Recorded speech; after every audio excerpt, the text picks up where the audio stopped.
ვაშინგტონის ნატოს საიუბილეო სამიტს მასპინძლობს ამერიკაში ამიწვეული საქართველოს პირველი დიპლომატი ილია დარჩიაშვილი პარტნიორი ქვეყნების ფორმატით დაგეგმილ მინისტერიალში მიიღებს მონაწილეობას.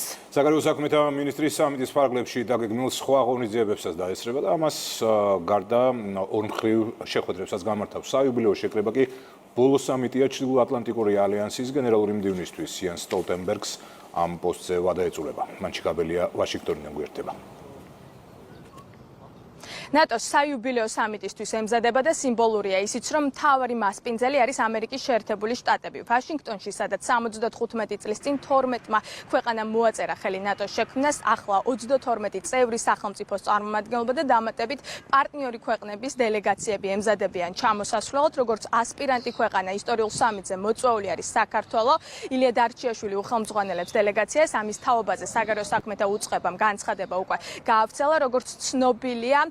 საგარეო საქმეთა მინისტრი მონაწილეობას მიიღებს სამ ფორუმში, ერთი შეეხება უსაფრთხოების საკითხებს, ის ასევე ჩაერთვება პარტნიორი ქვეყნების საგარეო საქმეთა მინისტრების შეხვედრაში და დაესწრება ამერიკის შეერთებული შტატების პრეზიდენტის მიერ ორგანიზებულ მიღებას, რომელიც ეძღვნება ნატოს 75 სამიტს. წლევანდელი ღონისძიებაც ცხადია უსაფრთხოების საკითხების განხილვას დაეთმობა და მნიშვნელოვანი იქნება დოკუმენტი, როგორც აღნიშნავენ, ვინაიდან ნატოს წარმომადგენლების შეფასებით ცივი ომის შემდეგ ჩრდილოატლანტიკური ალიანსი არ ყოფილა იმ მასშტაბის უსაფრთხოების გამოწვევების წინაშე, როგორიც დღეს უდგას.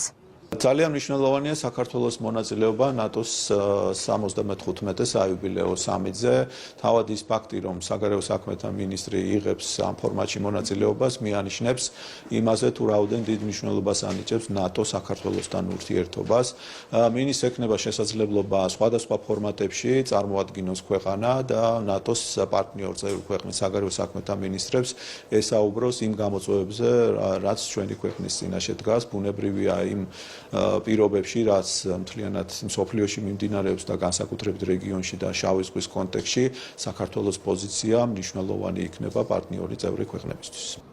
საქართველოს დელეგაცია ვაშინგტონში რამდენიმე საათში ჩამოფრინდება, როგორც ამერიკაში საქართველოს დიპლომატის შეფასება მოვისმინეთ, სტრატეგიული მნიშვნელობა აქვს სამიტში საქართველოს მონაწილეობას და ადასტურებს იმას, რომ ნატოსთვის საქართველო რჩება სანდო და სტრატეგიულ პარტნიორად. იენს სტოლტენბერგმა გააკეთა რამდენიმე დღის წინ განცხადება, სადაც ნათქვამია, რომ ეს სამიტი ზეიმზე მეტად გამოყენებული იქნება მნიშვნელოვანი გადაწყვეტილებების მისაღებად. უცვლელია დღის წესრიგში უკრაინის საკითხი, წელსაც მიიღებენ დოკუმენტს, რომლითაც მათთვის გამოყოფილი იქნება ფინანსური და სამხედრო დახმარება. როგორც აღვნიშნეთ, მთავარი მასპინძელი არის ჯოზეფ ბაიდენი. ამერიკული მედია წერს, რომ პრეზიდენტის ადმინისტრაციისთვის სტრატეგიული მნიშვნელობა აქვს ამ სამიტს, ვინაიდან მსოფლიო ლიდერების ყურადღება არის მიპყრობილი სწორედ ამერიკის პრეზიდენტისკენ და ელოდებიან იმ განცხადებებს, რომელსაც ის სამიტის მიმდინარეობისას გააკეთებს. შეხვედრები 9-დან 11 ივლისის ჩათვლით გაგრძელდება. სწორედ ამ დროის განმავლობაში დარჩებიან ამერიკის შეერთებული შტატების დედაქალაქში მსოფლიო ლიდერები.